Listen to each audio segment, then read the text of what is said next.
যাদের ঈমান আছে তাদের আমল কবুল হবে, আর দুনিয়ার কেন আমল কবুল হবে না? আমল যদি কবুল হতো সর্বপ্রথম ইবলিসের আমল কবুল হতো।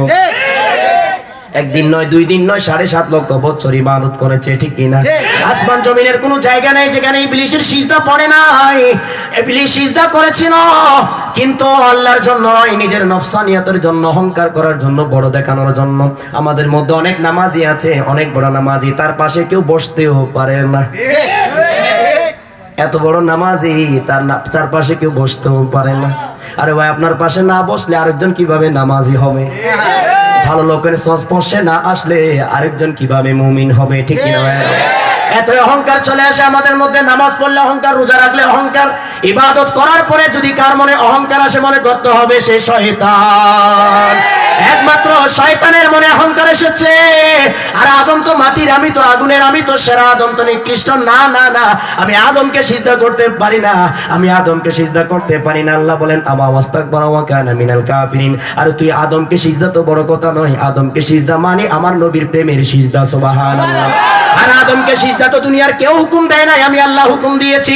সবাই সিজদা করেছে, ফাসাজাদু, কেউ আপত্তি করে নাই, প্রশ্ন করে নাই। ইল্লা ইবলিস, কেবল ইবলিস করে নাই। ইবলিস আপত্তি করেছিল, প্রশ্ন করেছিল, কোনো ফেরেশতা প্রশ্ন করে নাই। সবাই এক বাক্যে আল্লাহর হুকুম মেনে নিয়েছে। সুবহানাল্লাহ। সবাই মেনে নিয়েছে। আল্লাহ বলেন তুই অহংকার করেছিস, অহংকারের জায়গা আমার কাছে নাই, আমি অহংকারীকে পছন্দ করি না। অহংকারীরা সব সময় ধ্বংসের দিকে যায়, ঠিক কিনা ভাইরা আমার? সেজন্য মনে করবেন যারা ইবাদত করে বেশি বেশি অহংকার করে, মনে করতে হবে সোজা কথাই তারা শয়তান। বলেন তারা কি? কোনদিন মুমিন কখনো অহংকার করবে না। যারা নামাজ পড়বে প্রকৃতপক্ষে আল্লাহর জন্য, নামাজ মানি সিজদা করা, সিজদা মানি নত স্বীকার করা। আর নত কারা হয়? যাদের মন নরম তারাই নত হয়, ঠিক কিনা? এরকম নত হতে হতে সিজদা দিতে দিতে বান্দা নরম হয়ে যায়, দিলওয়ালা হয়ে যায়। সুবহানাল্লাহ। যে যায় তার কাছে বসে শান্তি পায়, যেমন আউলিয়া কেরাম। সুবহানাল্লাহ। আউলিয়া কেরামের দরবারে যে যায় শান্তি পায়। দেখবেন জিয়ারত করতে যান, একটা রহমতের বাতাস সেখানে বহমান। সুবহানাল্লাহ। দুনিয়ার আর কোথাও শান্তি নাই, ওলি আল্লাহর দরবারে শান্তি আছে কি না? আমরা ওলি আল্লাহ বিশ্বাসী না নাকি মাজার পূজারি? মাজার কেউ পূজা করে? আমরা মাজারে দাঁড়িয়ে কি বলি? সূরা ফাতিহা পড়ি। একবার সূরা ফাতিহা পড়া সূরা কোরআন শরীফ আদায় করার সমান। সুবহানাল্লাহ। পুরো কোরআনের মধ্যে যা কিছু আছে সূরা ফাতিহার মধ্যে তা কিছু আছে। সুবহানাল্লাহ। ওটাও নেক আলোচনা, ওইদিকে যাচ্ছি না। আর 3 বার সূরা ইখলাস পড়ি কি পড়ি না? পড়েন না মনে হয়? আপনারা জানেন 3 বার সূরা ইখলাস পড়লে একবার কোরআনের খতম আদায় হয়। জানেন তো সবাই? এটা হাদিস শরীফ। কিন্তু একবার কোরআনে 3 বার সূরা ইখলাস পড়বেন, একবার কোরআনের খতম আদায় হবে। এরপর 3 বার দরুদ শরীফ। একদম সাধারণ জিয়ারতের সময় আমরা 3 বার দরুদ শরীফ পড়ি।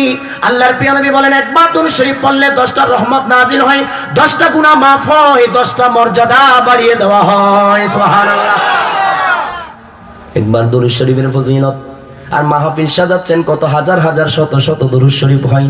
এই সওয়াবগুলো ক্যালকুলেশন করে শেষ করা যাবে না, ঠিক কিনা? দুনিয়ার ক্যালকুলেটর মেশিন শেষ হয়ে যাবে, কিন্তু সওয়াবের গণনা শেষ হবে না। তাহলে আমরা কবরকে সামনে নিয়ে, মাজার শরীফকে সামনে নিয়ে আমরা কি পড়ি?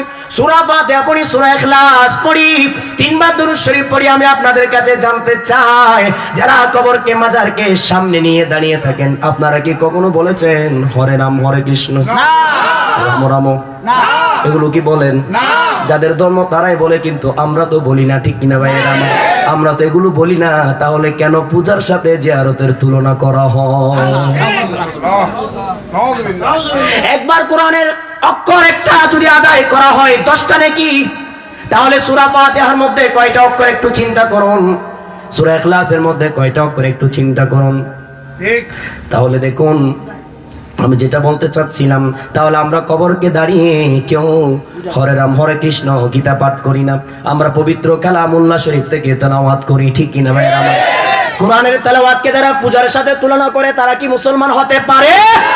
মূলত তাদের শত্রুতা জিয়ারতের সাথে নয়, ওলি আল্লাহর সাথে, ঠিক কিনা ভাই? আমার কিতাবুর রেকব বুখারী শরীফ দেখুন, খুলুন, আমার সামনে নিয়ে আসুন।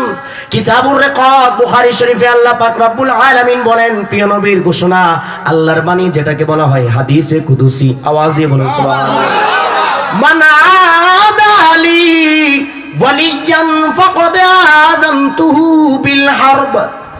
আল্লাহ পাক রব্বুল আলামিন বলেন যে আমার ওলি আল্লাহর সাথে দুশমনি করবে, বেয়াদবি করবে, আমি আল্লাহ তার সাথে যুদ্ধ ঘোষণা করালাম।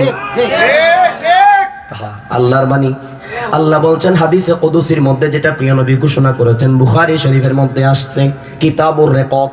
আল্লাহ পাক রব্বুল আলামিন বলেন মান আদালি ওয়ালিয়ান ফাকাদ আযানতুহু বিল হারবি।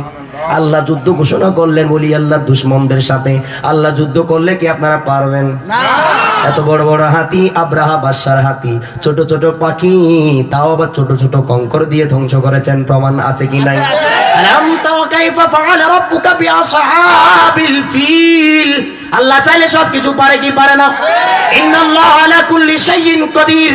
সবকিছুর ক্ষমতা আল্লাহর হাতে। কুন ফায়াকুন, কুন বললে হয়ে যায়। আল্লাহ ধ্বংস করতে সময় লাগে না, আমাদের সময় লাগে, আল্লাহর সময় লাগে না।